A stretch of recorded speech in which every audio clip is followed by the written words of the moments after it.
જય શ્રી કૃષ્ણ મિત્રો, મારી ચેનલમાં આપ સર્વનું હાર્દિક સ્વાગત છે.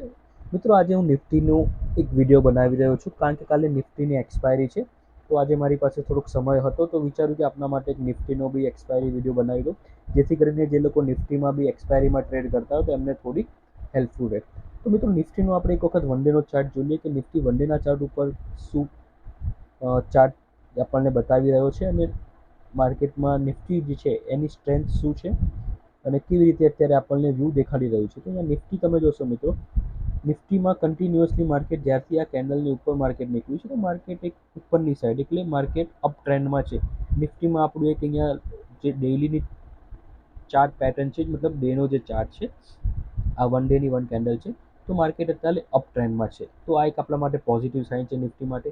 જ્યારે તમે બેંક નિફ્ટીમાં મિત્રો જોશો, આપણે બેંક નિફ્ટીનો વિડીયો જોયો તો બેંક નિફ્ટીમાં માર્કેટમાં કન્ટિન્યુઅસલી માર્કેટ અહીંયા જ ક્યાંક છે, માર્કેટ અહીંયા જ ટ્રાવેલ કર્યું છે, મતલબ આ જ પોઈન્ટમાં માર્કેટ અહીંયા રીતના ઉપરની સાઈડ આવી રીતના પ્રાઇસ એક્શન નથી બનાવ્યું બેંક નિફ્ટીમાં.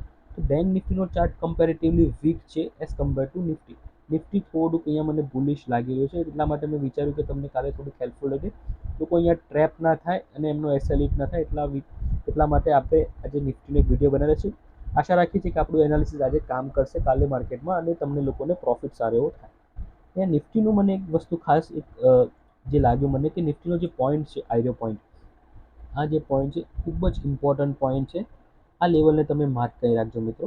આ લેવલ આવે છે લગભગ 24,850. 24,850ના લેવલને તમે ખાસ માર્ક કરી રાખજો, જે કાલે ખૂબ જ એક સ્ટ્રોંગ રેઝિસ્ટન્સ તરીકે કામ કરી શકે છે. સ્ટ્રોંગ રેઝિસ્ટન્સ તરીકે, સ્ટ્રોંગ એટલે બહુ જ સ્ટ્રોંગ. જો માર્કેટ આની ઉપર નીકળશે તો તમને આરામથી માર્કેટ 25,000ના લેવલ કાલે ફરીથી માર્કેટ દેખાડી શકે છે, પણ એના માટે આ 24,850ની ઉપર માર્કેટને ક્રોસ થવું પડશે. તો 25,000ના દરવાજા આપણા ખોલી છે. 25,000, 25,100 સુધીના બી માર્કેટ્સ આપણને કાલે ટાર્ગેટ્સ આપી શકે છે જો માર્કેટ ઉપર ફ્લોમાં જાય છે. પણ આ ક્યારે શક્ય થશે? જ્યારે આ 24,850ને માર્કેટ ક્રોસ કરશે. તો આ એક તમે તમારા પોર્ટલ પર 24,850નો સ્ટ્રોંગ રેઝિસ્ટન્સ શોધીને રાખજો. હવે આપણે 5 મિનિટના ચાર્ટ ઉપર જઈને આપણી સ્ટ્રેટેજી બનાવી લઈએ કે કાલે નિફ્ટીમાં આપણે કેવી રીતે ટ્રેડ લઈશું. તો નિફ્ટીનો 5 મિનિટનો ચાર્ટ આપણે ઓપન કર્યો છે. યસ, ઓકે, યસ, આ ચાર્ટ ઓપન થઈ ગયું છે. સી, નિફ્ટીમાં સૌથી બેસ્ટ મારા માટે ટ્રેડ એ રહેશે, સૌથી બેસ્ટ પહેલી જ વસ્તુ કે માર્કેટ ગેપ અપ ઓપન થાય, કારણ કે આજનું જે ક્લોઝિંગ છે માર્કેટનું ક્યાંક ને ક્યાંક 24,770 કે અહીંયા ક્યાંક ક્લોઝિંગ આપ્યું છે માર્કેટ. 24,770નું આજનું ક્લોઝિંગ છે. તો માર્કેટ ગેપ અપ ઓપન થાય અને ગેપ અપ જે આપણો રેઝિસ્ટન્સ પોઈન્ટ છે 24,850, એ લગભગ 70-80 point market gap up open થાય. જેવું માર્કેટ ગેપ અપ ઓપન થાય 24,850, જનરલી મિત્રો હું આવું રેકમેન્ડ નથી કરતો, પણ તમે ફર્સ્ટ કેન્ડલમાં જ એન્ટ્રી લઈ શકો છો, તો ક્વોન્ટિટી એકદમ લો રાખજો, ક્વોન્ટિટી એકદમ લો. અને 24,850ની આજુબાજુ માર્કેટ ઓપન થતું હોય પ્રી માર્કેટ એનાલિસિસમાં, માર્કેટ જો ઓપન થતું હોય 9:08, 9:07 તમને ખબર પડી જાય કે માર્કેટ ક્યાં ઓપન થયું છે, તો તમે 24 ઇન્ડેક્સમાં 24,860નો એસએલ, 24,860નો એસએલ ઇન્ડેક્સમાં સમજીને, મતલબ માની લેવાનું આપણા મનમાં 24,860 ઉપર નીકળશે તો હું માર્કેટમાંથી નીકળી જઈશ. 24,850માં ફર્સ્ટ કેન્ડલમાં તમે એન્ટ્રી લઈ શકો છો અને માર્કેટમાં સારો પહેલી જ કેન્ડલ તમને સારો એવો પ્રોફિટ આપી શકે છે. માર્કેટ ધડામ લઈને આવી રીતના પહેલી 15-20 મિનિટમાં તમને સારો એવો 60-70-80 પોઈન્ટ માર્કેટ તમને આપી શકે છે પ્રીમિયમમાં. તો આ રીતનો તમને એક ફોલ જોવા મળી શકે છે, કારણ કે આ એક સ્ટ્રોંગ રેઝિસ્ટન્સ છે. સૌથી મારા માટે બેસ્ટ વસ્તુ રહે કે માર્કેટ 24,850ની ઉપર ગેપ અપ ઓપન થાય અને આપણે એક પીની પોઝિશનમાં બેસી જઈએ 10 પોઈન્ટના, ફક્ત 10 પોઈન્ટના એસએલ સાથે. 24,860નો એસએલ, 24,850 એ પીની પોઝિશન અને લગભગ તમને 24,750 સુધી તો માર્કેટ ઇમિડિયેટલી ટાર્ગેટ્સ આપી દેશે જો માર્કેટ અહીંથી રેઝિસ્ટન્સ ખાશે તો. આ એક મારા માટે સૌથી બેસ્ટ ટ્રેડ રહે. અદરવાઇઝ માર્કેટ ક્યાંક ને ક્યાંક અહીંયા ગેપ ડાઉન ઓપન થાય, આ જે પોઈન્ટ છે, સોરી, આ જે કેન્ડલ લો છે અહીંયા, એટલે 24,720ની આજુબાજુ માર્કેટ ગેપ ડાઉન ઓપન થાય. તો અહીંયા ગેપ ડાઉન ઓપન થાય તો અહીંયાથી હું એક સીની પોઝિશન ટ્રાય કરી શકું છું, જેનો એસએલ હું રાખીશ ફક્ત 24,700નો 700, ચલો આપણે 690 પકડીને ચાલે, 30 પોઈન્ટનો એસએલ લઈ લઈએ.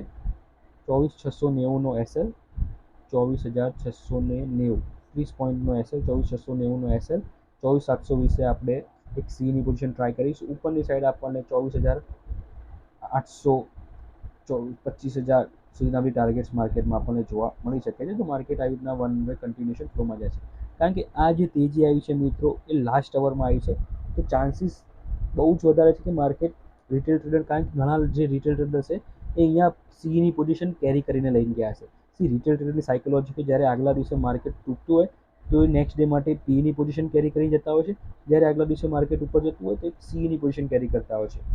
તો રિટેલ ટ્રેડરને જે મોટા મોટા બિગ પ્લેયર્સ છે, જે માર્કેટના જે ઇન્સ્ટિટ્યુશન છે, એ બિગ પ્લેયર્સ નથી ઈચ્છતા કે રિટેલ ટ્રેડ પ્રોફિટ કરે. તો એ લોકો શું કરશે, માર્કેટને ઓપન એમની અગેન્સ્ટમાં કરાવશે. માની લો જે લોકો પીની પોઝિશન કરીને ગયા હોય તો માર્કેટને ગેપ અપ ઓપન કરાવશે, તો રિટેલ ટ્રેડર જેવું માર્કેટ ઓપન થશે ગભરાઈને નીકળી છે અને માર્કેટને ધડામ લઈને નીચે લાવશે. એવી જ રીતે જે લોકો કોલની પોઝિશન લઈ ગયા હોય તો માર્કેટને ગેપ ડાઉન ઓપન કરાવશે, જેથી કરીને રિટેલ ટ્રેડર ગભરાઈને નીકળી જાય અને માર્કેટને ફટાફટ ઉપર લઈ દેશે. એટલે રિટેલ ટ્રેડરને હંમેશા બિગ પ્લેયર્સ કમાવા દેવા નથી ઈચ્છતા. તો આપણે આ સાયકોલોજી સાથે અહીંયા વિચારી રહ્યા છીએ કે જો માર્કેટ ગેપ ડાઉન ઓપન થશે તો આપણને સરસ એવી તેજી દેખાશે, ગેપ અપ ઓપન થશે તો બી આપણને સીધો ડાઉનફોલ દેખાશે ત્યાં આગળ, કારણ કે 24,850નો અહીંયા એક મેજર રેઝિસ્ટન્સ છે. જો માર્કેટ ફ્લેટ ઓપન થાય છે તો ફ્લેટ ઓપનિંગના કેસમાં હું ટ્રેડિંગને અવોઇડ કરીશ, અથવા તો 24,860ની ઉપર 24,860ની ઉપર જો માર્કેટ નીકળે છે ફ્લેટ ઓપન થઈને તો હું એક સીની પોઝિશન ટ્રાય કરીશ, અને એ બી લેસ ક્વોન્ટિટીમાં, અને 25,000 સુધીના હું ટાર્ગેટ્સ રાખીશ. તો આશા રાખું છું મિત્રો આજનું એનાલિસિસ તમને ગમશે. મિત્રો આ વિડીયો ગમે તો ચોક્કસથી કોમેન્ટ બોક્સમાં જણાવજો. તો હું ડેલી જે એક્સપાયરી હોય છે તો એમાં બી તમને એનાલિસિસ આપી શકીશ, પણ તમારો સપોર્ટની જરૂર છે. મિડ કેપની બી આપી શકું છું, ફિન નિફ્ટીની બી આપી શકું છું.